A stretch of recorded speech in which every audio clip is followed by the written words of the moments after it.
सभी जेलों में उत्तर प्रदेश में लाइव प्रसारण दिखाया जाएगा, ये हमने तय किया है। मैं जब सुंदरकांड हनुमान चालीसा बांटता हूँ, 2-2 300 लेकर के जाते हैं हम, लेकिन कैदी या संख्या में ज़्यादा होते हैं तो उसमें आपस में स्पर्धा ये होती है कि मैं ना छूट जाऊँ, मैं ना छूट जाऊँ। मैंने उन कैदियों को मानव दृष्टि से देखा है कि वो इंसान है, गलती हुई है तो उनको गलती का एहसास कराओ और उनसे संकल्प कराओ कि दोबारा कोई गलती न करें। अब हनुमान चालीसा सुंदरकांड अगर पढ़ेंगे तो 1.5 घंटे का समय लगता है पढ़ने वाले को, नहीं 2 घंटे 2.5 घंटे लगेंगे। 2-2.5 घंटे वो चर्चा से बचेगा और उधर उसकी बुद्धि धार्मिक होगी, उधर अध्यात्म की ओर जाएगी। भगवान राम कलयुग में 550 वर्षों के संघर्ष के बाद अयोध्या वापस आ रहे हैं और 22 तारीख को दिन होगा जब भगवान राम अयोध्या में विराजेंगे। इसको लेकर उत्तर प्रदेश सरकार के जो अलग अलग विभाग हैं वो अपने अपने विभागों में अलग अलग तैयारियां कर रहे हैं। पर्यटन तैयारी कर रहा है, पुलिस विभाग भी तैयारी कर रहा है, गृह विभाग लगातार बैठकें कर रहा है, मुख्यमंत्री योगी आदित्यनाथ खुद मॉनिटरिंग कर रहे हैं अयोध्या के विकास कार्यों की। लेकिन उत्तर प्रदेश के कारागार विभाग ने भी एक नई और अनोखी तैयारी की है। भगवान राम जब अयोध्या में विराजेंगे तो उसका कैसे सजीव चित्रण जेल में बंद कैदियों को हो, कैसे कैदी देख सके कि अयोध्या में कैसे प्रभु श्री राम विराज रहे हैं, इसको लेकर तैयारी की है उत्तर प्रदेश सरकार के कारागार मंत्री धर्मवीर प्रजापति जी ने। सर, किस तरह की तैयारी है, किस तरह से उनके बीच टेलीकास्ट किया जाएगा और इसका उद्देश्य क्या है? देखिए, 550 वर्षों बाद हमारे तमाम मनीषी महापुरुषों के त्याग, बलिदान, समर्पण के कारण ये समय हम लोगों के सामने है और हम सभी इस समय जो भी हमारे उत्तर प्रदेश में और देश में रहने वाले सभी नागरिक हैं, सभी सौभाग्यशाली हैं कि हम सबको इसको मंदिर को बनते हुए, प्राण प्रतिष्ठा होते हुए हम लोग देख रहे हैं। अब सब लोग देखेंगे। कैदी बाहर की दुनिया से अलग हैं, कट हैं, उनको अंदर कुछ जानकारी होती नहीं है और हर कैदी पेशेवर नहीं है। तमाम घटित घटनाएं हो जाती हैं, कैदी बन जाते हैं वो इंसान, छोटी मोटी अगर उनसे गलती भी है तो भी इंसान है। ये मन में है हमारे में कि वो भी इस 550 साल बाद जो अवसर आया है वो भी इससे अछूते न रहें, इसलिए सभी जेलों में उत्तर प्रदेश में लाइव प्रसारण दिखाया जाएगा, ये हमने तय किया है। भगवान राम का जो जीवन रहा है उसे मर्यादा के रूप में देखा जाता है, मर्यादा पुरुषोत्तम राम कहा जाता है।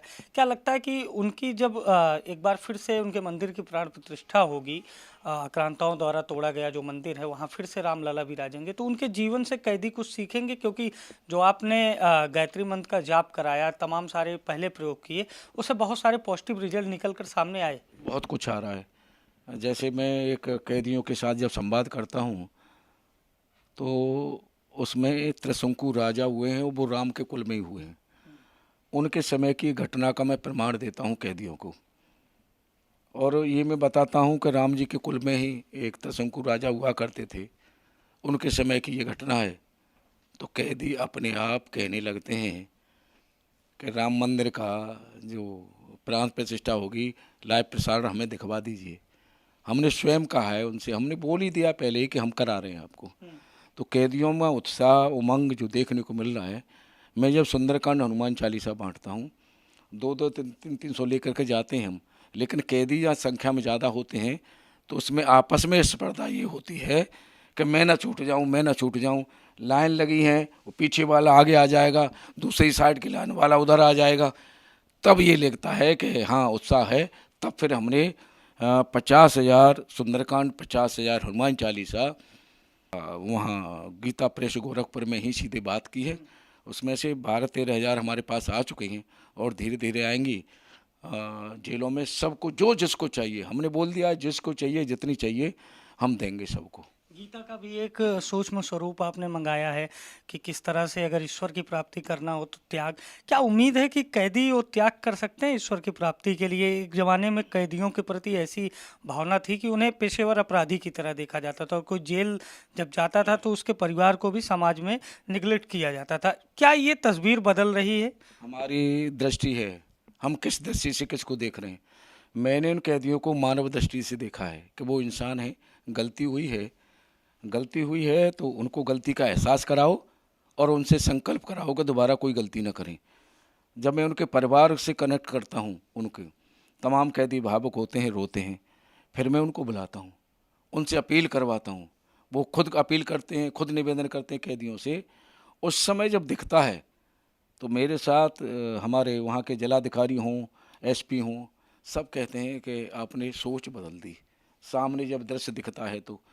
और तमाम मेरे पास वीडियो ऐसे हैं जो स्वयं कैदियों ने कहा है कि हमारी सोच बदल दी आपने, परिणाम दिख रहा है। मैं जब कई जेलों में गया हूँ तो मिलाई उस समय रोक दी जाती है, तो बाहर जो उनके परिजन मिलाई के लिए आते हैं, मैं कई जेलों की घटना आपको बता सकता हूँ। मैं खुद मिलाई वालों को देख कर के रुका और मैंने उनसे कहा कि आपको थोड़ा समय लग जाएगा आज, क्योंकि मैं जेलों में कैदियों के साथ संवाद करूंगा और उनको गर्म कपड़े कंबल बांटेंगे। तो कैदियों के परिजनों के ये संदेश हैं, ये कहना उनका होता है, आप 2 घंटे 3 घंटे आप करिए, हमें कोई दिक्कत नहीं है, क्योंकि हमें पता है कि आप कैदियों को समझाते हो हमसे ज़्यादा आप उनकी चिंता कर रहे हैं, तो हमें कोई दिक्कत नहीं। इसका मतलब आप समझिए कि उनके परिजनों को भी पता है कि हम कैदियों को मनोदशा बदलने के लिए काम कर रहे हैं। ये जो राम मंदिर प्राण प्रतिष्ठा का लाइव टेलीकास्ट है, ये मनोदशा को बदलने और उनको एक बार फिर से सद्मार्ग पर लाने के लिए प्रयास है। बिल्कुल निश्चित रूप से, वो तो हम अपने संवाद में कर रहे हैं। और एक हनुमान चालीसा सुंदर कांड बांटने का एक और मेरे पीछे जो मेरी सोच है वो ये है कि बाहर की दुनिया से कैदी सब इकट्ठे हैं, बैरकों में 50, 60, 70, 80 लोग रहते हैं, जैसी बैरक की व्यवस्था है, उनके पास कोई काम नहीं है, तो बैरकों में चर्चा, वो आपस में केस की चर्चा ही करते हैं और कोई चर्चा ही नहीं है उनके पास, केवल मुकदमे की केवल चर्चा। वो चर्चा से बचाने के लिए, क्योंकि वो चर्चा 10 साल 15 साल व्यक्ति करता रहेगा, वो चर्चा दिमाग में घर कर जाएगी और जिस दिन वो बाहर गई, कहीं जिस दिन उस चर्चा का अंकुर पैदा हो गया तो फिर गलती करा देगा। वो चर्चा न करें। अब हनुमान चालीसा सुंदरकांड पढ़े, सुंदरकांड अगर पढ़ेंगे तो 1.5 घंटे का समय लगता है पढ़ने वाले को, नहीं 2 घंटे 2.5 घंटे लगेंगे, 2-2.5 घंटे वो चर्चा से बचेगा और उधर उसकी बुद्धि धार्मिक होगी, उधर अध्यात्म की ओर जाएगी, तो उसकी सोच में परिवर्तन आएगा और दोबारा कोई गलती नहीं करेगा।